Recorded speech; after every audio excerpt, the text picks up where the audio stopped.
पहला कुरिन्थियों उसका 11 अध्याय 23 से लेकर 21 तक हम बारी बारी से पढ़ेंगे। మొదటి కొరింథీ 11:28-31 11:28-31 వరకు। कोई पढ़ दीजिए हिंदी में। पहला कुरिन्थियों 11 अध्याय 28-31 माफ कीजिए 28 से लेकर 31 तक। इसलिए मनुष्य अपने आप को जांच ले और इसी रीति से इस रोटी में से खाए और इस कटोरे में से पिए, क्योंकि जो खाते पीते समय प्रभु की देह को ना पहचाने वह इस खाने और पीने से अपने ऊपर दंड लाता है। इसी कारण तुम में बहुत से निर्बल और रोगी हैं और बहुत से सो भी गए। यदि हम अपने आप को जांचते तो दंड ना पाते, परंतु प्रभु हमें दंड देकर हमारी ताड़ना करता है, इसलिए कि हम संसार के साथ दोषी ना ठहरे। इसलिए हे मेरे भाइयों, जब तुम खाने के लिए इकट्ठे होते हो तो एक दूसरे के लिए ठहरा करो। यदि कोई भूखा हो तो अपने घर में खा ले, जिससे तुम्हारा इकट्ठा होना दंड का कारण ना हो। शेष बातों को मैं आकर ठीक करूंगा।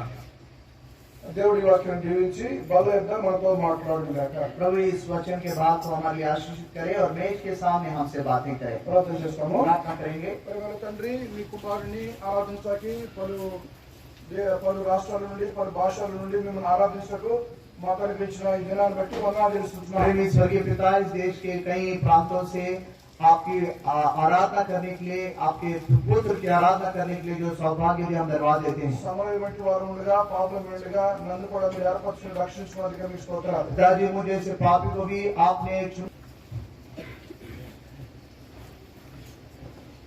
కాన్గ్రెషన్ దినాల్లో నెహెమియా 4:6 నుండి దేవుడు మనతో మాట్లాడాడు। पवित्र महासभाओं के द्वारा प्रभु ने नेहमिया की किताब उसका 4 अध्याय का 6 पद से हमसे बातें करते आया है। ఇశ్రాయేల్ ప్రజలు బబులోనులో 70 సంవత్సరాలు వారు చెరలో ఉన్నారు। इजराइल प्रजा लोग बाबुल के बंधुआई में लगभग 70 वर्ष रहे। ఇశ్రాయేల్ చరిత్రలో రెండు ప్రాముఖ్యమైన ఘట్టములు ఉన్నాయి। इजराइल के इतिहास में दो प्रमुख भाग हैं। మొదటిది 430 సంవత్సరాలు వారు ఐగుప్తులో ఉన్నారు। पहला विषय भाग ये है कि वे 430 वर्ष मिस्र के बंधुआई में रहे। వీరి యొక్క ఐగుప్తు యొక్క చెర అనేకమైన ఆత్మీయ పాఠాలు మనం నేర్పిస్తుంది। ये जो बाबुल का जो बंधुआई है हमें इस समय के लोगों के लिए बहुत से आत्मिक पाठ सिखाते हैं। పౌలు కూడా తన పత్రిక రాసినప్పుడు బబులోనికి ఐగుప్తు యొక్క చెరల గురించి రాశాడు। पौलुस भी अपने पत्रियों में बाबुल का बंधुआई के बारे में उल्लेख किया। రెండవదిగా యూదులు బబులోనులో 70 సంవత్సరాలు వారు చెరలో ఉన్నారు। और दूसरी बात यह है कि इजराइल प्रजा बाबुल के देश में 70 वर्ष बंधुआई में रहे। రెండు కలిపితే 500 సంవత్సరాలు వారు చెరలో ఉన్నారు। यदि आप दोनों को मिलाए लगभग 500 वर्ष इजराइल प्रजा बंधुआई में रही। వారి చరిత్రలో 500 సంవత్సరాలు దేనికి పనికిరాకుండా వారు ఉన్నారు। इजराइल प्रजा अपने इतिहास में देखा जाए तो 500 वर्ष किसी की काम में रहे। మన జీవితంలో కూడా ఈ దేవునికి ఎవరికి పనికిరాని కొన్ని సంవత్సరాలు ఉండి ఉండవచ్చు। हम भी प्रभु को जानने से पहले प्रभु के कोई काम ना आए ऐसे कई वर्ष बिताए होंगे। ఈ రోజున మనం 3 వర్తమానాలు కలిగి ఉంటాము। आज हम 3 संदेशों को रखते हैं సమయాన్ని ముగిస్తాము। और समय पर समाप्त भी करेंगे। భక్సింగ్ గారి సహవాసంలో ఉన్న పదంతుల పరిచర్యలో భాగంగా ఆదివారం 3 వర్తమానాలు చాలా ప్రాముఖ్యమైనవి। भाई भक्त सिंह को प्रभु ने जो दर्शन दिया, इस कलीसिया में जो 10 भाग हैं उनमें से पहला 3 जो है विषय है कि हम तीनों संदेशों को रखे रविवार के చాలా दिन। స్థలాల్లో 3 వర్తమానాలు 2 వర్తమానాలు చేశారు। कई मंडियों में 3 संदेशों को 2 संदेश कर दिए। మీ స్థానిక సంఘాల్లో ఎన్ని వర్తమానాలు నాకు తెలియదు। आपके स्थानीय मंडली में कितने संदेश है मैं नहीं जानता रविवार को। సౌత్ ఇండియాలో దాదాపు 190 సంఘాల్లో ఆదివారం 2 వర్తమానాలు। दक्षिण भारत में तो 100 में 90% मंडलियों में 3 संदेश के बजाय 2 ही संदेश हैं। అలా మీకు రెండో వాగ్దానం రెండే। देखिए भाई से भी पूछ रहे तो वहाँ पर भी 2 ही हैं। చాలా స్థలాలు అక్కడే కాదు చాలా స్థలాలు। वहीं पर नहीं, कई जगहों में ऐसा ही है। ఇప్పుడు భక్సింగ్ గారి యొక్క సహవాసం ఆరంభంలో 3 వర్తమానాన్ని మన కాలంలో 2 వర్తమానాలు చేశాం। हम भाई भक्त सिंह उनके समय में जब 3 संदेश थे, हम अपने समय में उनको 2 कर दिया है। ఇప్పుడు మనం వెళ్ళిపోయినాక తర్వాత 2ని ఒకటే చేస్తారు। अब हम जाने के बाद अगली पीढ़ी ये 2 संदेशों को 1 कर देगी। అంటే ఏమంటారంటే 3 2 చేసినప్పుడు 2 ఒకటి చేయలేమా అంటారు। वो आपसे ऐसा बात करेंगे, जब 3 को आप लोगों ने 2 कर दिया, क्या हम 2 को 1 नहीं कर ఈ सकते? డినామినేషన్ లో ఉన్న ప్రస్తుతం ఉన్న అది ఒకటే వర్తమానం ఉంటుంది. వాళ్ళు కూడా మనలాగానే పూర్వము ఆత్మీయంగా ఆరంభించిన వారే. देखिए, आज जो भिन्न कलीसिया है वहां पर भी एक ही संदेश रहता है.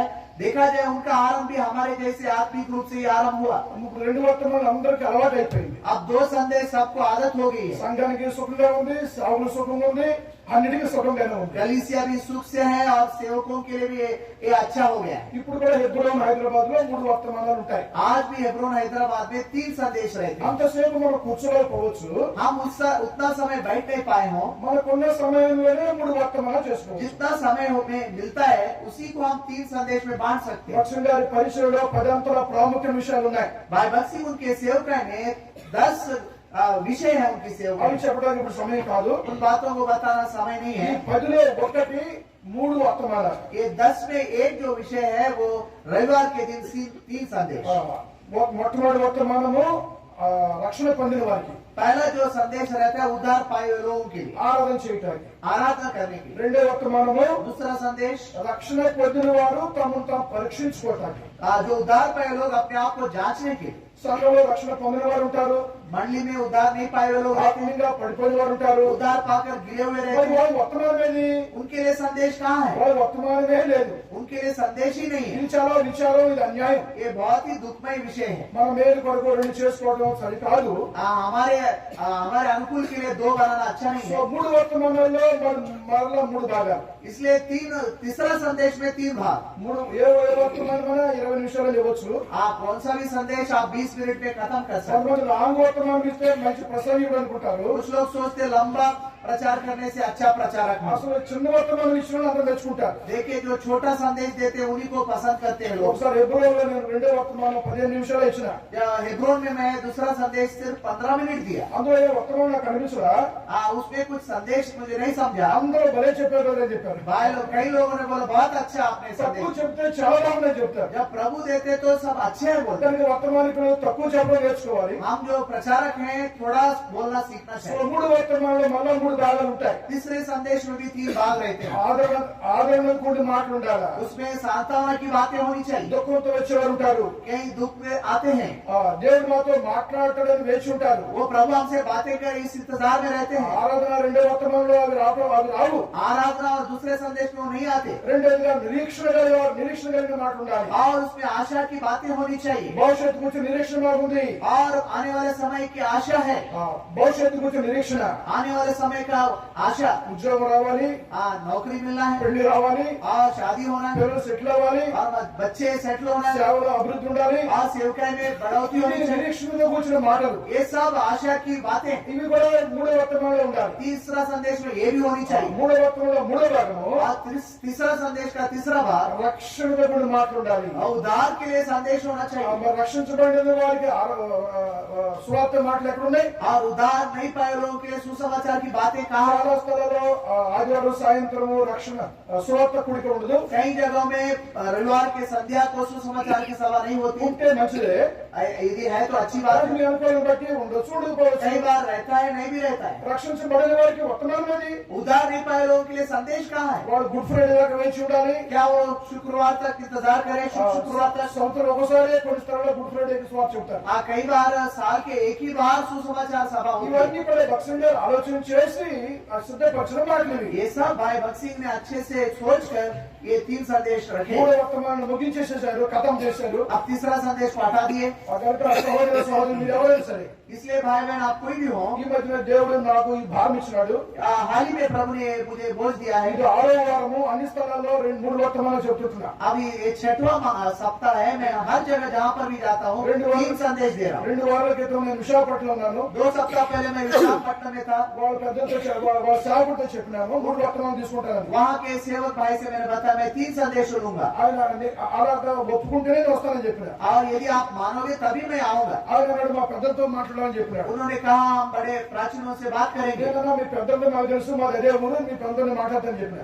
आपके प्राचीन मैं जानता हूँ कि मैं भी उसी जगह का मुंह करके मैंने కానీ बताया, సేవకుడు పెద్దలతో చెప్పలా. परंतु सेवक भाई बड़े भाई लोगों से नहीं बताया। ఆదివారం వర్తమానానికి ముందు ప్రార్థన చేస్తున్నాము. जब रविवार को संदेश से पहले प्रार्थना कर रहे ఇంకా थे, చెప్పాను 3 వర్తమానాలు ఉంటాయని చెప్పాను. मैंने बड़े भाइयों से कहा कि आज 3 संदेश रहेंगे, పెద్దలందరూ ఇలా చూస్తున్నారు మొత్తం और చూస్తున్నారు. बड़े लोग जो थे एक दूसरे को देख रहे हैं। ఎట్లాగా 3 వర్తమానాలు ఎట్లాగా అన్నారు? ये कैसे होगा 3 संदेश? ఎట్లాగా నేను చెప్తానని చెప్పిన. कैसे भी हम बताएंगे। మీ టైం కంటే 10 నిమిషాలు ముందే ముగిస్తానని చెప్పాను. आप जो समय मुझे देते 10 मिनट पहले समाप्त करूंगा। 1:30 వాడు టైం ఇచ్చాడు ముగింపు టైము. उन्होंने 1:30 बजे समय दिया था, 1:10 వాడికి అప్పగించేసిన. मैंने 1:10 को ही दे दिया। చేయొచ్చు కానీ ఇది చాలా ప్రాముఖ్యమైనది. ये बहुत ही प्रमुख बात है प्रियो। కనుక రెండో వర్తమానం మన హృదయాన్ని శుద్ధపరచుకుని మన హృదయాన్ని కడుపునే సమయం అది. दूसरा जो संदेश है हमारे हृदय को शुद्ध करके योग्य रीति से मेघ जाम लेना। అనేక స్థలాల నుంచి వచ్చిన దేవుని ప్రజలారా, कई स्थानों से जो आए हुए प्रभु के लोग, మీది గ్రామం కానీ డిస్ట్రిక్ట్ హెడ్ క్వార్టర్స్ కానీ ఇంకేదైనా కానీ आपका छोटा गांव हो सकता है, जिला हो सकता है, कोई भी जगह क्यों ना हो। భక్తుల సేవ పరిచయంలో అభివృద్ధి రావడానికి కారణం ఈ ప్రాముఖ్యమైన విషయాలు.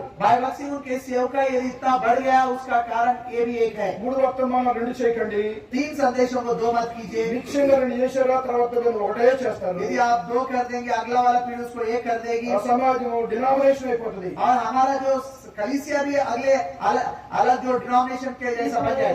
కాన్వకేషన్ లో మనము నెహెమియా 4వ అధ్యాయం ఆలోచించాము. हमने नेहम्या 4:6 को पवित्र महासभा के द्वारा ध्यान किए। యూదుల మధ్య యెరూషలేములో జరిగిన పతనాలు ఏంటి? यहूदियों के बीच में जो यरूशलेम में जो उनकी गिरावट के बारे में देखे, ఎందుకు వారు బబులోను పడిపోయారు? क्यों वे लोग बाबुल देश चले गए। 5 అంశాలు క్లుప్తంగా చెప్తాను. 5 बातों को मैं संक्षेप में बताऊंगा। యూదుల మధ్య జరిగిన అవకతవకలు లేకపోతే ప్రాబ్లమ్స్ ఏంటి? यहूदियों के बीच में जो पतन का कारण 5 कारण मैं बताऊंगा। మొట్టమొదటిది पहला विचार నెహెమియా గ్రంథము नेहम्या की किताब 13వ అధ్యాయం 17వ వచనం. 13 अध्याय का 17 पद। 13, 17. नेहम्या की किताब 13 का 17 पद। వారు విశ్రాంతి దినమును నిర్లక్ష్య పెట్టిరి. उन्होंने विश्राम दिन को अपवित्र करते They थे, neglected last day. प्रभु का दिन को उन्होंने ठुकराया। ప్రభు దినము ఆదివారం ప్రభు దినం. जो रविवार है प्रभु का दिन है। యూదుల్లో చాలా మంది వాళ్ళు వ్యాపారస్తులు. यहूदियों में कई लोग वे व्यापार करने वाले हैं। ఇప్పుడు కూడా యూదులు వ్యాపారస్తులే. आज भी वे लोग व्यापारी हैं। ఆ దినము అప్పుడు చేపలు అమ్ముకునే వారు ఇప్పుడు టెక్నాలజీ అమ్ముకుంటున్నారు. उस समय वो मछली बेचते थे, अभी वो टेक्नोलॉजी बेचते हैं। నేను డిఫెన్స్ లో పనిచేస్తున్నాను. मैं डिफेंस में काम किया। ఇజ్రాయెల్ దేశంతో మాకు సంబంధాలు ఉన్నాయి. इजराइल देश के साथ हमारे संबंध है। ఉద్యోగరీత్యా నేను ఇజ్రాయెల్ దేశం వెళ్ళాను కూడా. नौकरी की वजह से मैं इजराइल देश गया। వాళ్ళందరూ బిజినెస్ మైండే. वे सब बिजनेस माइंड रहता है। ఏదేమైనా ఆది ప్రభు దినాన వారు విశ్రాంతి దినాన వారు వ్యాపారం చేయడం మొదలు పెట్టారు. वे विश्राम के दिन व्यापार करना शुरू किए। విశ్రాంతి దినం ఆచరించలేదు. वे विश्राम के दिन को आचरण नहीं किए। ప్రభు దినం ఇది. ये प्रभु का दिन है। ప్రభు దినం లాస్ట్ డే.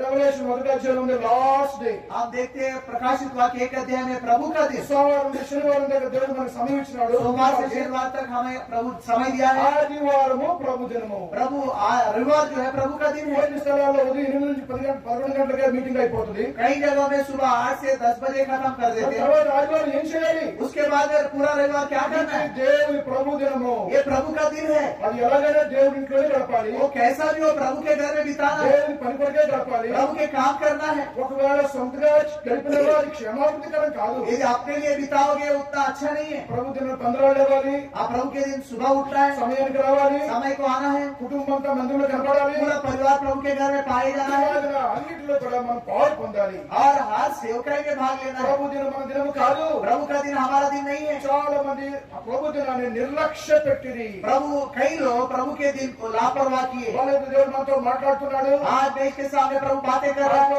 దేవుడి ఇంటికి సమయానికి వెళ్తావా? क्या रविवार को समय पर प्रभु के घर जा रहे हो? కుటుంబంతో దేవుడి మందిరంలో కనపడతావా? क्या पूरे परिवार प्रभु के घर में जा रहे వాళ్ళ हो? చుట్టూ కూడి వచ్చి ఆరాధనలో పాల్పొందుతావా? क्या मेज के चारों तरफ इकट्ठा होकर ఆరాధనలో పాల్పొందకపోతే చాలా ప్రమాదం నీకు. यदि आराधना नहीं करो ये आपके लिए खतरा है। చాలా మంది మందిరానికి వస్తారు, పనులు దేవుడి పనులు చేస్తారు. कई लोग प्रभु के घर आते हैं, काम करते हैं, ఆదివారం బలలో పాల్పొందరు. और रविवार के दिन मेज में भाग नहीं लेते। జాగ్రత్త, నువ్వు ప్రమాదకరంగా ఉంటావు. आप चेतावनी ले, खतरा है। నీవు ఆరాధనలు బలలో పాల్పొందకపోతే यदि आप मेज में भाग नहीं लेंगे సాతాను నిన్ను వాడుకుంటాడు. शैतान तुझे इस्तेमाल करेगा, సంఘానికి విరోధి అవుతావు.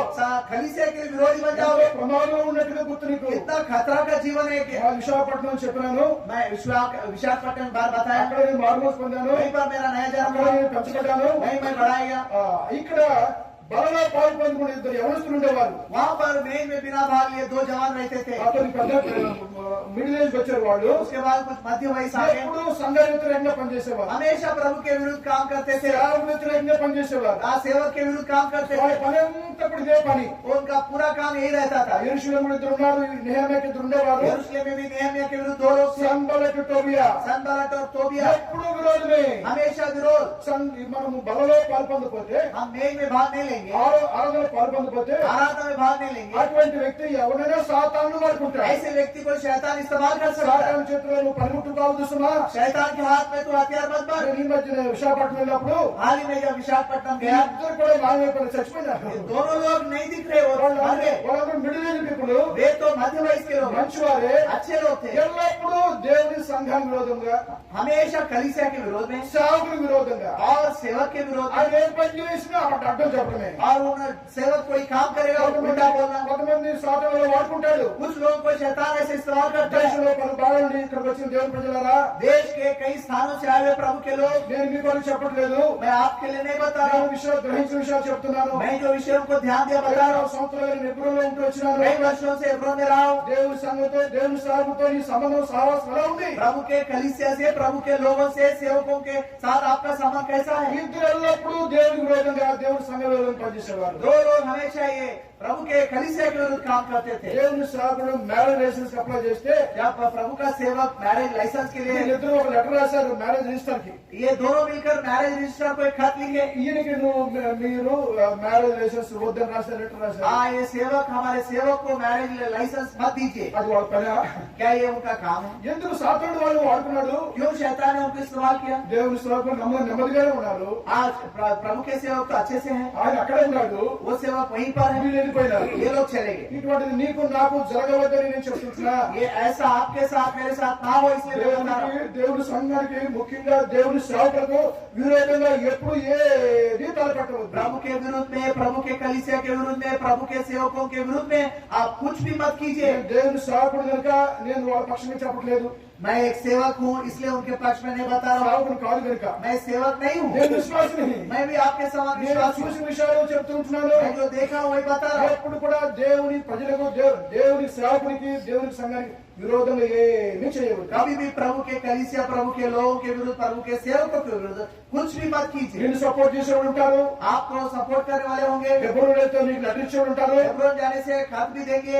అటువంటి వాడు అనేకులున్నారు దినాల్లో. ऐसे कई लोग हैं आज। సహోదర సహోదరి నీవెవరైనా సరే, यार भाई बहन, आप कौन भी हो, దేవుని ఇంటికి, ఎటువంటి దేవుని సేవకునికి, దేవుని ఇంటికి, దేవుని పనికి ఎక్కడ కూడా నువ్వు అడ్డు చెప్పొద్దు. प्रभु के विरुद्ध, प्रभु के घर के विरुद्ध, प्रभु के सेवक के विरुद्ध कहीं पर भी कुछ मत कहना। దేవుని ఇంటిని మీరు నిర్లక్ష్య పెట్టిరి. इन्होंने प्रभु का घर को उन्हें लापरवाही, దేవుని సేవకులు నిర్లక్ష్య పెట్టిరి. प्रभु के सेवकों के विषय में लापरवाही, దేవుని పని నిర్లక్ష్య పెట్టిరి. प्रभु के काम के विषय में लापरवाही, అందుకనే వారికి అటువంటి దుస్థితి వారికి వచ్చింది. इसलिए उनके ये स्थिति बन गई।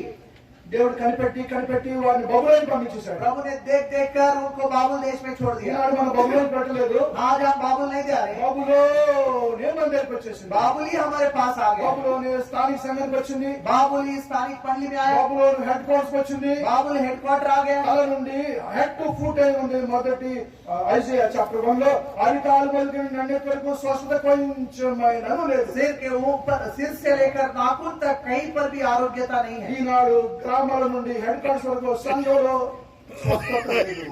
आज देखा जाए, छोटे गांव से लेकर हेडक्वार्टर तक कहीं भी मंडियों में आरोग्यता नहीं है। ఇటువంటి పరిస్థితి మనకు జరగకుండా గాక. ऐसा परिस्थिति हमारे साथ ना हो। ఆదివారం దేవుని ఇంటికి రండి, रविवार के दिन प्रभु के घर आइए, ఆరాధనలో పాల్పొందండి, आराधना में भाग लें, హృదయాలు పరీక్షించిన బలలో పాల్పొందండి. अपने हृदयों को जांच कर मेज में भाग लें। ఇంట్లో యోగ్యంగా పాల్పొందిన వారు जो लोग ये दोनों में योग्य रीति से भाग लें, దేవునికి, దేవుని ప్రజలకు, దేవుని సేవకులకు ఎటువంటి నష్టమో కలిగించరు. ये लोग प्रभु के लिए, प्रभु के लोगों के लिए, प्रभु के सेवकों के लिए कोई नष्ट नहीं దీంట్లో पहुंचाए। నీకు పాల్భాగం లేకపోతే यदि इसमें भाग नहीं है, నేదో రేపో నువ్వు సాతాను చేతిలో పనిముట్టిగా ఉంటావు. आज या कल जरूर तुम शैतान के हाथ में हथियार बनोगे। మొట్టమొదటి వారు దేవుని ప్రభు దినాన్ని నిర్లక్ష్య పెట్టిరి. सबसे पहले बात, वे प्रभु के दिन को उन्होंने लापरवाह। రెండవది दूसरा, నెహెమ్యా 10:32 नेहमिया की किताब उसका 10 अध्याय 32वां पद। దేవునికి ఇవ్వాల్సిన భాగాన్ని నాట్ గివింగ్ లాస్ట్ పర్సన్, దేవునికి ఇవ్వాల్సిన భాగాన్ని ఒకటి లక్ష్య పెట్టారు. प्रभु का भाग प्रभु को ना देकर उन्होंने ऐसा लक्ष्य दिया। దేవునికి ఇవ్వాల్సిన భాగాన్ని దేవునికి ఇవ్వాలి. प्रभु का भाग प्रभु को देना चाहिए। దేవునికి ఇచ్చేది 10వ వంతు కాదు, प्रभु को देने में दशवांश नहीं है। ఎంత ఇవ్వాలి దేవునికి? कितना देना चाहिए చెప్పండి. कितना देना प्रभु को? 10 भाग है ना? 10 भाग కనీసం 10వ వంతు, कम से कम दशवांश, కనీసం మినిమం అట్లీస్ట్ 10వ వంతు. कम से कम दशवांश। ఒకవేళ 20 వంతు ఇస్తే 30 వంతు ఇస్తే నీ విశ్వాసం బట్టి నీ త్యాగం బట్టి అంత తిరిగి దేవుడు ఇస్తాడు. यदि 20% या 30% अपने विश्वास के अनुसार देंगे, प्रभु जरूर आपको आशीष देगा। దేవుని ఇంటికి ఇవ్వడానికి వారు నిర్లక్ష్యం చేశారు. प्रभु के घर को समर्पण करने के लिए उन्होंने लापरवाही की। కొంతమంది దేవుని ఇంటికి ఎవరు कुछ लोग प्रभु के घर नहीं देते। వాటి ఇచ్చిన తర్వాత వాళ్ళు లెక్క అడుగుతారు. देने के बाद वो लेखा लेते हैं। బ్రదర్ లెక్క చూపించండి, लेखा दिखाइए। మీరు ఆవు రత్నం ఈవు రత్నం మా డబ్బు ఖర్చు పెట్టేస్తున్నావు. हिसाब किताब पूछते हैं, यहाँ वहाँ जा रहे हैं आप। దేవుని మందిరములో భక్సింగ్ గారి సహవాసంలో ఈ లెక్కలు చూపించమని ఎవరు అడగలేదు. भाई भक्त सिंह उनके संगति में, हेब्रोन संगति में कभी भी ये हिसाब किताब दिखा ऐसा कभी नहीं हुआ। దాని అర్థం లెక్కలు ఉంచబోదని కాదు, లెక్కలు ఉంచాలి. इसका मतलब ये नहीं कि हिसाब नहीं रखना है, దాని हिसाब మీద रखना है, మనసు ఉంచడానికి లేదు. परंतु उसके ऊपर मन नहीं लगाना है। డినామినేషన్ అయితే పోయిన వారం ఎంత వచ్చిందో ఇక్కడ రాష్ట్ర బోర్డు మీద రాస్తారు. दूसरे जो चर्चिस में पिछले सप्ताह दान कितना वो लिख के रखते हैं। ధనం మీద మనసు ఉంచవద్దు. धन के ऊपर मन मत लगाइए। ఏదేమైనా దేవుని ఇంటికి ఇవ్వాల్సిన భాగం ఇవ్వాలి. जो कुछ भी हो, जो प्रभु का भाग है, प्रभु को देना चाहिए। దేవుని ఇంటికి ఇచ్చేది డబ్బు మాత్రమే కాదు. सिर्फ पैसा ही प्रभु को नहीं देना है। ఇంగ్లీష్ లో 3 మాటలు ఉన్నాయి. अंग्रेजी में 3 बातें हैं। Time, talent and treasure. और समय, आपका वरदान और अपना संपत्ति। మన సమయము, మన తలాంతు, మన ద్రవ్యము. और हमारा समय, हमारे वरदान और हमारा द्रव्य। ద్రవ్యము మూడవది ఆస్తి. आखिरी में आता है మన पैसा। టైం దేవునికి ఇవ్వాలి. पहले समय देना है। ఆదివారం మాత్రమే సరిపోదు. सिर्फ रविवार काफी మన नहीं। తలాంతు దేవునికి ఇవ్వాలి. हमारे वरदानों को प्रभु को देना है। వారికి వారికి తలాంతు దేవుడు ఇచ్చాడు. हर एक को प्रभु ने वरदान दिया है। అనొచ్చు, నాకే తలాంతు లేదు, आप कह सकते हैं मुझे कोई నేను वरदान, బోధించలేను, मैं प्रचार नहीं कर శాస్త్రం सकता, వాయించలేను. मैं बजा नहीं सकता। వారికి వారి వారి తలాంతు దేవుడు ఇచ్చినాడు. प्रभु ने हर एक को उनके अनुसार वरदान दिया है। సియోను గీతలో ఒక పాట ఉంది. सिय्योन के गीत में एक गीत है, మనమే ప్రభుని పరలోక గృహము. हम ही प्रभु का स्वर्गीय घराना। ప్రతి వానికి వాని వాని పని నియమించే. हर एक को प्रभु ने अपना काम दिया है। ఏ పని రాకపోతే మందిరం తుడిచేది కూడా మంచి పనే. यदि कोई काम नहीं आता है, प्रभु का घर साफ करना भी एक काम, వెసల్స్ కడిగేది పనే. और बर्तन धोना भी एक काम है। ఎందుకంటే మందిరం తుడిచేది వెసల్స్ కడిగేదానికి ఎక్కువ భాగం ఉంటుంది, ఎక్కువ బహుమానం ఉంటుంది. देखा जाए तो ज्यादा जो प्रतिफल है, इनाम प्रभु का घर साफ करना, बर्तन साफ करने में దేవుని होता है। భాగం దేవునికి ఇచ్చుట్లో తప్పిపోయినారు. प्रभु का भाग प्रभु को देने में चूक गए। దేవుడు వేచుండి వారిని బబులోను పంపించాడు. इसलिए इंतजार कर करके उनको बाबुल देश के बंधुआई में ले गए। तीसरा 10వ అధ్యాయం 36వ వచనం. 10 अध्याय और उसका 36 पद। నెహెమ్యా 10:36. यिर्मयाह का किताब 10 अध्याय और 36 पद। ఎవరో చదువుతారు హిందీలో? कोई पढ़ दीजिए। और व्यवस्था में लिखी हुई बात के अनुसार आपने अपने पहलौठा बेटों और पशुओं को, अर्थात पहलौठा पशुओं और मेमनों को अपने परमेश्वर के भवन में उन याजकों के पास लाया करेंगे। 10:36. ఇక్కడ వారు జ్యేష్ఠ కుమారుని తొలుసూరు వారిని దేవునికి ఇవ్వటలో, మందిరానికి ఇవ్వటలో వారు ఇవ్వలేక అందుకే ఇప్పుడు నిర్ణయించుకున్నారు. देखिए यहाँ पर उन्होंने निर्णय लिया, लेकिन इससे पहले प्रभु के लिए अपना पहलौठा को प्रभु को नहीं दे पाए। నీ జ్యేష్ఠ సంతానం నాది.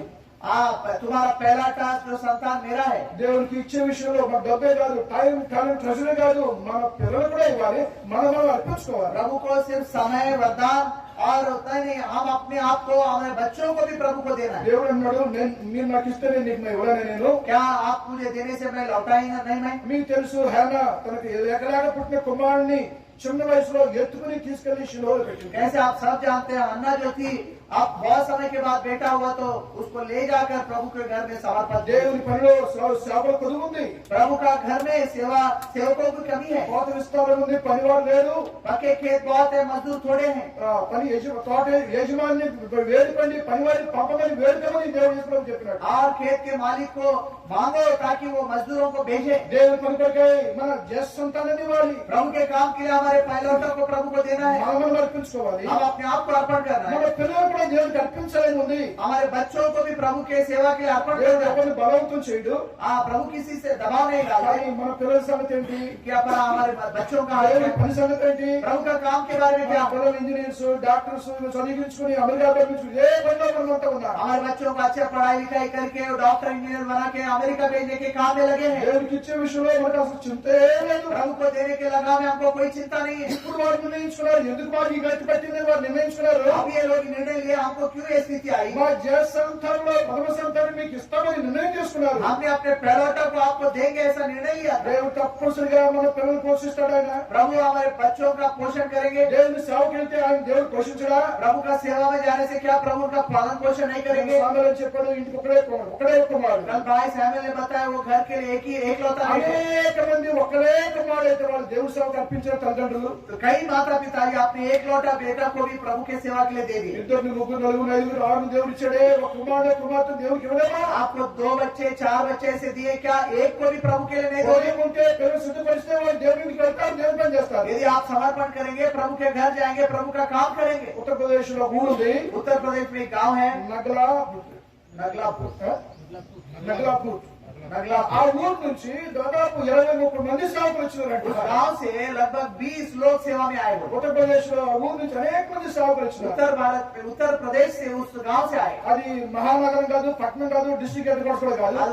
वो बड़ा शहर नहीं है, जिला नहीं है, छोटा सा गांव। నేను 3 సార్లు ఆ స్థలానికి వెళ్ళాను. గ్రామమే. मैं 2-3 बार उस जगह गया, वो छोटा सा అక్కడ गांव है। ఎంతో మంది సేవకులు అర్పించబడ్డారు. वहाँ से कई सेवक लोग आए। ఆంధ్రప్రదేశ్ లో ఊరుంది. आंध्र प्रदेश में एक गांव है, ఊరి పేరు జమ్మల మడుగు. उस गांव का नाम है जमल। ఆ ఊరికి మినిస్ట్రీకి వెళ్తే उस गांव में जब मैं सेवा के लिए गया, వాళ్ళు చెప్పారు, उन्होंने बताया మా ఊరు నుంచి 40 మంది సేవకులు ఎప్పుడు పంపించాం. हमारे गांव से 40 सेवकों को हमने हेब्रोन भेजा। మీ ఊరు నుంచి ఎంతమంది అమెరికా పంపుతున్నారు అని అడుగుతున్నారు ఈ రోజున. ఎంతమంది అమెరికా వెళ్ళారు మీ ఊరు నుంచి? आज ये पूछ रहे हैं कि आपके गांव से अमेरिका कितने लोग गए? దేవుడు మీ ఊరు నుంచి ఎంతమంది ఎప్పుడోకి వెళ్ళారు? प्रभु पूछ रहे हैं आपके गांव से हेब्रोन कितने लोग गए? ఎంతమంది దేవుని సేవకు వెళ్ళారు? कितने लोग प्रभु की सेवा में गए? ఊరు సంగతి ఎందుకు, మన ఇంటి గురించి ఎంతమంది వెళ్ళారు? गांव का छोड़ दीजिए, आपके घर में से कितने लोग हैं? దేవుని పనిలో ఏం తక్కువ ఉందా? प्रभु के काम में कुछ कम होता है क्या? దేవుడు ఏమైనా పసుపు పెడతాడా? क्या प्रभु भी भूखा ఆయన रखेंगे? ఘనత ఇవ్వడా? क्या प्रभु आदर नहीं देंगे? దేవుడికి ఇచ్చే విషయంలో ఎంత మంది నిర్లక్ష్యంగా ఉన్నా? कितने लोग प्रभु को देने के लिए हम लापरवाह हैं? అందుకనే దేవుడికి తన పిల్లలు ఇవ్వడానికి మాకు ఇటువంటి పరిస్థితి పట్టిందని వాళ్ళు గ్రహించారు. उन्होंने ये समझ लिया हम प्रभु को अपना पहलौठा नहीं देने के कारण ये स्थिति आई है। దేవుడు మాట్లాడుతున్నట్లయితే మన పిల్లలు కూడా దేవుడికి అర్పిద్దాం గాక. यदि आज प्रभु आपसे बातें कर रहे, माता पिताजी अपने बच्चों को आज प्रभु को अर्पण करें। కొన్ని కుటుంబాల్లో కుటుంబం అంతా దేవుడికి అర్పించుకున్నారు. कुछ ऐसे परिवार हैं, पूरे परिवार प्रभु के सेवा में अर्पण है। దేవుని సేవకులు జాన్ స్టూవర్ట్ గారు ఉన్నారు. వాళ్ళ ఇంట్లో 4-5 సేవకులు. भाई जॉन स्टुअर्ट जो प्रभु के सेवक है, उनके घर में 4-5 लोग सेवा में ही है। హెబ్రోన్లో సౌమ్యమాంటి ఉన్నారు. వాళ్ళ ఇంట్లో 4 దేవుడికి సిస్టర్స్ దేవుడికి అర్పించుకున్నారు. हेब्रोन में सौम्य में आंटी जी हैं, जिनके घर में 4 बहन लोग भी सेवा में हैं। ఇక్కడ రూర్కెలా నుంచి వినోద్ వచ్చినాడు. रौरकेला से भाई विनोद आए हैं, వాళ్ళ నాన్నగారు దేవుని సేవ చేస్తున్నాడు. उनके पापा भी सेवा कर रहे हैं వినోద్ దేవుని సేవకు అర్పించుకున్నాడు. और विनोद भाई भी सेवा के लिए अर्पण వాళ్ళ किए। తమ్ముడు కూడా దేవుని సేవకు అర్పించుకున్నాడు. उनका छोटा भाई भी सेवा को अर्पण किया। ఇదంతా ప్రోత్సాహం మీరు చెప్తున్నా. आपके प्रोत्साहन के लिए मैं बता रहा हूँ। మీరు అడగచ్చు, మరి నీ సంగతి ఏంటి అడగచ్చు. आप पूछ सकते हैं आपकी बात क्या है। దేవుని అర్పించుకోకపోయినా దేవుని సేవకులతో పాటు సేవ చేస్తున్నా. हम यदि पूर्ण काल सेवा के लिए अर्पण नहीं भी किए हो, हम सेवक लोगों से मिलकर काम कर रहे మా हैं। పిల్లలు కూడా దేవుని సేవ చేస్తున్నారు. हमारे बच्चे भी प्रभु का सेवा कर रहे हैं। సోదరి సోదరి भाई बहन, దేవుని పని యందు దే హ్యాడ్ మైండ్ వర్క్. దేవుని పని చేయడానికి మనసుందా? उनको प्रभु के काम करने के लिए मन था। क्या आपको ऐसा मन है? సో మూడవది, వాళ్ళ సంతానాన్ని దేవునికి ఇవ్వలేకపోయినారు వారు. तीसरी बात यह है कि वे अपने बच्चों को प्रभु को नहीं दे पाए, అందుకనే వారికి ఇటువంటి పరిస్థితి కలిగింది. इसलिए ऐसा परिस्थिति आई। నాలుగవది, चौथा 11వ అధ్యాయము 2వ వచనం. 11 अध्याय का 2 पद, నెహెమ్యా 11:2. नेहम्या 11 अध्याय 2 पद, जिन्होंने अपनी ही इच्छा से यरूशलेम में वास करना चाहा, उन सबको लोगों ने आशीर्वाद दिया। యెరూషలేముకు దూరంగా ఉంటూ వచ్చారు. अभी तक यरूशलेम से दूर रहे। అంటే అందరూ యెరూషలేము కట్టుకున్నట్లుగా सब यरूशलेम में घर बनाने से कैसे? getting in touch with headquarters, getting in touch with God's people. इसका मतलब ये होता है प्रभु के लोगों से, प्रभु के घर से हम संबंध रखना। దేవుని సంఘముతో, దేవుని సేవకులతో ఎల్లప్పుడూ కనెక్టివిటీ ఉండాలి. हम प्रभु के घर, प्रभु के लोग, प्रभु के सेवा सेवकों से सदा हम संपर्क में रहे। గ్రామంలో ఉండొచ్చు, డిస్ట్రిక్ట్ హెడ్ క్వార్టర్ ఉండొచ్చు, आप गांव में रह सकते हैं, जिले में रह सकते हैं, యెరూషలేముతో ఎల్లప్పుడూ సంబంధం కలిగి ఉండాలి. यरूशलेम के साथ संबंध में रहना है। ఇప్పుడు యెరూషలేములో అందరూ వచ్చి మేము ఇప్పుడు యెరూషలేములో ఉంటున్నాం అంటున్నారు. ये लोग कह रहे हैं, अब हम सब लोग मिलकर यरूशलेम में रहे। కష్టం వచ్చింది, యెరూషలేములో కష్టం వచ్చింది, जब कठिनाई आई, ప్రాకారాలు పడిపోయినాయి, जब शहर पर गिर गए అగ్ని చేతులు కాల్చబడ్డాయి, और फाटक अग्नि से जल అందరూ गए, మేము యెరూషలేము వచ్చేస్తాము. आप सब वापस लौट के यरूशलेम आ जाएंगे। ఎందుకు వస్తాం యెరూషలేముకి? क्यों आएंगे? దేవుని ప్రజలను బలపరచడానికి, ताकि हम प्रभु के लोग को स्थिर कर सके, వారి కొరకు ప్రార్థన చేయడానికి. ताकि हम उनके लिए प्रार्थना करें। Mindful of Jerusalem. और अब उनका मन पूरा यरूशलेम हो गया। దేవుని ఇంటి గురించి ఎల్లప్పుడూ మనసు కలిగి ఉండాలి. प्रभु का घर, प्रभु के लोग के बारे में मन होना चाहिए, దానికి ఎల్లప్పుడూ కనెక్టివిటీ ఉండాలి. और प्रभु के घर से संबंध होना चाहिए। మిమ్మల్ని అందరూ హైదరాబాద్ రమ్మని చెప్పట్లేదు. हम ये नहीं कह रहे कि आप सब हैदराबाद आ जाए। సొంత యెరూషలేము, మీ స్థానిక సంఘంతో ఎల్లప్పుడూ సంబంధం ఉండాలి. आप अपनी स्थानीय कलीसिया ही जो यरूशलेम है उसके साथ संबंध में रहे। చివరిది లాస్ట్ ది.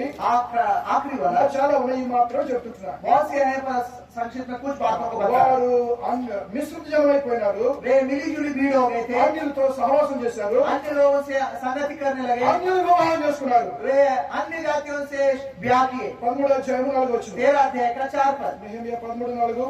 नेहम्याह का 13 अध्याय 4 पद। इससे पहले एलियाशीब याजक जो हमारे परमेश्वर का भवन की कोठरियों में का अधिकारी और तोबिया का संबंधी था। యాజకుడు ఎలియాషీబు తోబియాతో బంధుత్వం కలుగు చేసుకుని మ్యారేజ్ బంధుత్వం. देखिए, याजक एलियाशीब ये तोबिया से संबंध बनाया। 13 అధ్యాయం 8 వచనము. 13 अध्याय का 23 पद, మనం ఈ వచనం అందరూ కలిసి చదువుదాము. हम सब लोग मिलकर पढ़ेंगे। అందరూ చదవండి గట్టిగా. सब लोग जोर से पढ़िए, గట్టిగా అంటే గట్టిగా. उसको ऐसा ये पढ़े जिन्होंने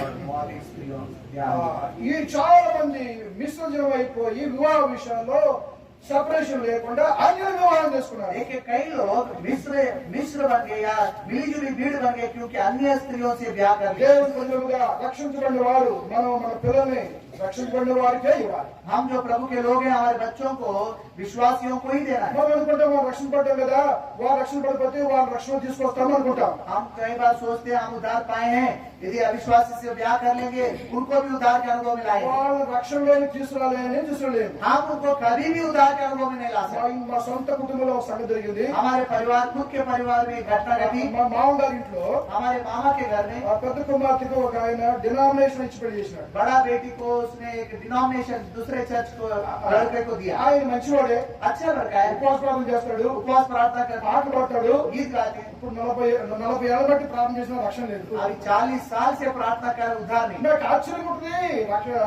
ఆయన ఉపవాసం చేస్తాడు, ప్రార్థన చేస్తాడు, రక్షణ మాత్రం లేదు. मैं बहुत आश्चर्य हो जाता हूँ, ये 40 साल से उपवास रहकर प्रार्थना कर लेकिन उद्धार नहीं। ఎవరైనా తర్వాత రక్షణ పొందుతారో అని అనుకోవచ్చు సుమా. आप नहीं मत सोचिए उसके बाद ये लोग उद्धार पाएंगे। నేను గురించి చెప్పట్లా, మా సొంత ఇంటి గురించి చెప్తున్నా. मैं किसी और के बारे में, अपने खुद के परिवार के बारे में बता रहा हूँ। సంవత్సరాల నుంచి రక్షణ అనే విషయం తెలియదు ఆయనకి. इतने सालों से उद्धार के बारे में नहीं मालूम है। ఆయన అనుకుంటాడు, वो सोचते हैं, నేను అన్యం నుంచి వచ్చిన నాకు రక్షణ కావాలి, ఆయన రక్షణ ఎందుకు వస్తాను, ఆయన క్రిస్టియన్ బాయ్. वो सोचते हैं मैं जो खास करके हिंदू परिवार से हूं, मुझे उद्धार की जरूरत है, वो तो मसीह परिवार से है। పైగా నా మీద నేరం ఏంటంటే నువ్వు హిందుడు నీకు రక్షణ కావాలి, నేను క్రిస్టియన్ నాకు రక్షణ ఏంటయ్యా. वो कहते हैं तुम हिंदू हो, तुमको उद्धार की जरूरत है, मैं तो मसीह परिवार से हूँ, मुझे जरूरत नहीं है। 40 ఏళ్ళ బట్టి రక్షణ లేదు. 40 वर्ष से उद्धार नहीं। అయ్యో నాకు చాలా బాధేస్తుంది. मुझे बहुत दुख होता है। అలాగే మాకు ఒక ఫ్యామిలీ ఫ్రెండ్ ఉన్నారు, और मेरा एक पारिवारिक मित्र है చర్చ్ ఆఫ్ సౌత్ ఇండియా వాళ్ళు వారు. और CSI चर्च को बिलोंग 45 ఏళ్ళ బట్టి వాళ్ళతో మాకు సంబంధం ఉంది. 25 वर्ष से संबंध है। రక్షణ వారు కూడా ఉపవాసం ఉంటారు. वे भी उपवास रहते हैं, లెంటల్ డేస్ లో ఉపవాసం ఉంటారు. वो शोक मनाते, 40 में పాడతారు, गीत गाएंगे। సంవత్సరాలు ఇబ్బందికి వచ్చారు. हेब्रोन भी आए భార్య భర్తలకు రక్షణ లేదు. और पति पत्नी को उद्धार नहीं। ఎంత విషాదం. कितना दुख की बात है। రక్షణ పొందని వారితో ఎటువంటి వివాహ సంబంధం కలిగి ఉండవద్దు. जो उद्धार नहीं पाए लोगों के साथ किसी भी प्रकार का शादी का संबंध मत बनाइए। ఈ వీరు యూదులు అన్యులతో వివాహం చేసుకుని और ये यहूदी लोग अन्यों से स्त्री ब्याह कर लिए। వాళ్ళ కొందరికి హెబ్రీ భాష కూడా మర్చిపోయారు వాళ్ళు. ऐसा हो गया कि कई लोग उनमें से इब्रानी भाषा तक भूल गए। కొన్ని మాటలే చెప్తున్నాను. ये कुछ ही बातों को बता रहा हूँ, ఇవన్నీ వారి మధ్య ఉన్న సంబంధ విషయాలు. ये सब उनके बीच में थी। ఇప్పుడు నెహెమ్యా వెళ్ళాడు, अब नेहम्या गया, ఎజ్రా వెళ్ళాడు. इज़रा गया। వీళ్ళిద్దరు కూడా ఇక్కడ పరిస్థితులు చూసి ये परिस्थितियों को इधरों ने వాళ్ళ देखा, హృదయం కరిగిపోయినాయి, उनका हृदय पिघल गया, వాళ్ళ హృదయం మండిపోయినాయి. उनके हृदय जल गए। మొట్టమొదటి గుంపులో యెరుబాబెలు తో వచ్చిన గుంపు బబులోను నుంచి 50,000 మంది వచ్చారు. पहले जो झुंड जरुब्बाबेल की अगुवाई में 50,000 लोग आए. బబులోను నుంచి రిటర్న్ అయ్యి बाबुल से వచ్చిన यरूशलेम आए. యెరుబాబెలు వచ్చి మందిరం కట్టాడు. जरुब्बाबेल आकर मंदिर को बनाया. మందిరంలో బలి అర్పించబడుతున్నాయి. और अब मंदिर में बलि चढ़ाने लगे. బాగా జరుగుతూ ఉన్నాయి. सब ठीक ठाक चल रहा है. తర్వాత యెరుబాబెలు తర్వాత ఎజ్రా వచ్చాడు. जरुब्बाबेल के बाद में एजरा आया. ఎజ్రా 2,000 మందితో వచ్చాడు. एजरा जो है 2,000 लोगों से आया. ఇది రెండవ గుంపు. ये दूसरा झुंड है. ఎజ్రా వచ్చాడు. एजरा आया. ఎజ్రా వచ్చి చూశాడు. देखा మందిరం అంతా బాగానే ఉంది. मंदिर सब ठीक है. మీటింగ్లు బాగా జరుగుతున్నాయి. मीटिंग्स अच्छे हो रहे हैं. బలులు బాగా అర్పించబడుతున్నాయి. बलि अच्छे से चढ़ा रहे हैं. బిల్డింగ్ ఉంది కానీ बिल्डिंग है. స్పిరిచువల్ బిల్డింగ్ లేదు. आत्मिक निर्माण नहीं. రక్షించబడిన వారు లేరు. उदार में लोग ఆరాధించే వారు లేరు. आराधना करने वाले नहीं. ఇంకా బల్లో పాల్పొందే వారు లేరు. खास करके मेज में भाग लेने वाले యవనస్తుడు ఎజ్రా जवान एजरा వాళ్ళ ఆత్మీయమైన కండిషన్ చూసి उनके आत्मिक हालत को देख ఓర్ని వచ్చినాడు. और से उसने रोया. ఎజ్రా 10 అధ్యాయంలో ఉంది చూడొద్దు. एजरा 10 अध्याय में देखने की ఎజ్రా जरूरत है. బహుగా ఏడవగా कितना जोर से उसने रोया. దేవుని ప్రజల కండిషన్ చూసి प्रभु के लोगों की हालत को देख ఏడవని వారు అనేకులు ఉన్నారు. कई लोग रोने रहे ఎందుకంటే అన్యులతో వివాహం చేసుకున్నారు. क्योंकि अन्यों से शादी हो गई. మందిరంలో కవతలు ఉన్నాయి. मंदिर में गड़बड़ियां हैं. సావులు మాట్లాడుతున్నారు. ऐसे सेवक लोग बात कर ఆత్మీయమైన మందిరం చూడలేకపోయిన వారు ఉన్నారు. आत्मिक भवन को देख नहीं पा रहे.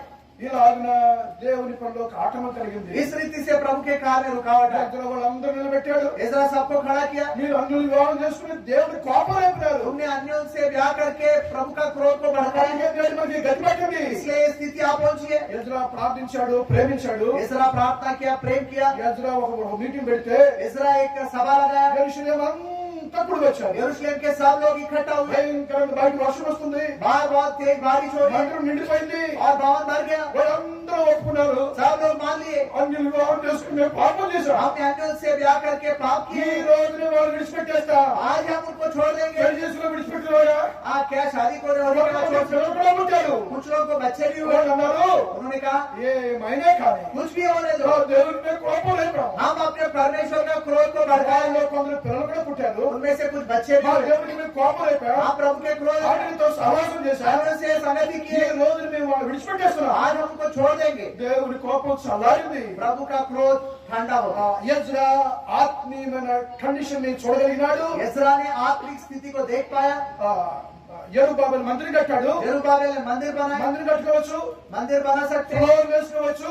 रोड बना सकते, मंदिर बना सकते బ్రహ్మాండమైన మందిరం కట్టుకోవచ్చు. हैं. बहुत अच्छे से ఆత్మీయమైన बना सकते हैं. సంఘం యొక్క ఆత్మీయ స్థితి చూడగలుగుతున్నావా? क्या आप प्रभु का घर का आत्मिक నీ स्थिति కుటుంబ देख యొక్క पाए? ఆత్మీయ స్థితిని చూడగలుగుతున్నావా? तुम्हारे परिवार की आत्मिक स्थिति जान रहे हैं? యవనస్తుడు ఎజ్రా చూడగలిగాడు. जवान एजरा देख पाए. ఓర్ని వచ్చినాడు. बहुत रोया. ఎందుకు ఏడవాలి ఎజ్రా? क्यों रोना चाहिए? ఎవరు ఇంట్లో చచ్చిపోయారా? कोई मारने घर से मर ఎవరు गया. చచ్చిపోయింది? कलीसिया मर गई है. దేవుని మీద చచ్చిపోయారు. प्रभु के लोग मर गए. అంత నామకార్థమైన ప్రసంగాలు జరుగుతున్నాయి. सब नाम के वास्ते प्रचार हो रहा है. నామకార్థమైన మీటింగ్ नाम జరుగుతున్నాయి. के वास्ते सभाएं हो रही है. మీటింగ్లో జనం స్థానం వస్తున్నారు. और मीटिंग में लोग आ रहे हैं. జనాలు చూసి పడిపోతున్నారు. और लोगों को देखकर ये लोग సంఘం उत्साह- చచ్చిపోయింది.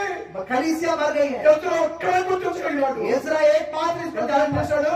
क्या हृदय देखा ఓర్ని ఏడ్చినాడు. और बोझ से रोया. సంఘం అంతా సమకూర్చాడు. सब ठीक से फिर से मंडली को इकट्ठा సంఘం అంతా ఏడ్చాడు. पूरे मंडली प्रार्थना. సంఘం పవిత్రపరచబడింది. कलीसिया पवित्र हो गया. దానికి ఆనందం కలిగింది. प्रभु को बहुत खुशी हुआ. అవిశ్వాసులు జోడి ఉండవద్దు. आप अविश्वासियों से जो जोड़ी मत बनना. సంఘంలో అవిశ్వాసులు ఉన్నారు. कलीसिया में भी अविश्वासी हैं. విశ్వాసుల్లో అవిశ్వాసులు ఉన్నారు. विश्वासियों में अविश्वासी हैं. ఎట్లా పవిత్రత కాపాడుకుంటున్నామా? क्या पवित्रता को कायम रखें? ఇటువంటి స్థితి వచ్చింది. ऐसी स्थिति आई. దేవుడు కొన్నాడు ఎజ్రా నెహెమియా प्रभु का धन्यवाद हो. एजरा नेहमिया వారు ఆత్మీయ మందిరం కట్టారు. उन्होंने आत्मिक भवन को बनाया. మూడో గుంపుగా నెహెమియా వచ్చాడు. तीसरा झुंड में नेहमिया ने ఆయన आया. ప్రాకారం కట్టాడు. वो शहरपालों को बनाया గుమ్మలు నిలిపినాడు. और फाटकों को फिर से खड़ा किया. వారు దేవుని ప్రజలను ప్రోత్సాహపరిచారు. उन्होंने प्रभु के लोगों को प्रोत्साहन किया. దీపాలు అయితే మనం వస్తుందిగా जब हम एक के पास आते हैं, చెప్పండి 5 విషయాల్లో ये जो बातें पांच बातें बताई, కానీ మనం తప్పిపోయినాము. कहीं पर आप या मैं चूके हैं. అందుకే మనం నేడు బబులోనులో ఉన్నాం. इसीलिए कारण हम बाबुल में हैं. నెమ్మది పరిస్థితిలో ఉన్నాం. बिना शांति के जीवन बिता रहे हैं. ఆశ్చర్యమైన పరిస్థితిలో ఉన్నాం. बिना आशीष के जीवन बिता रहे हैं. హృదయాన్ని పరీక్షించుకుని हम अपने हृदयों को जांच कर బలలో పాల్పొందులు ప్రభు సహాయించును గాక. मेज में भाग लेने के लिए प्रभु हमारी सहायता करे.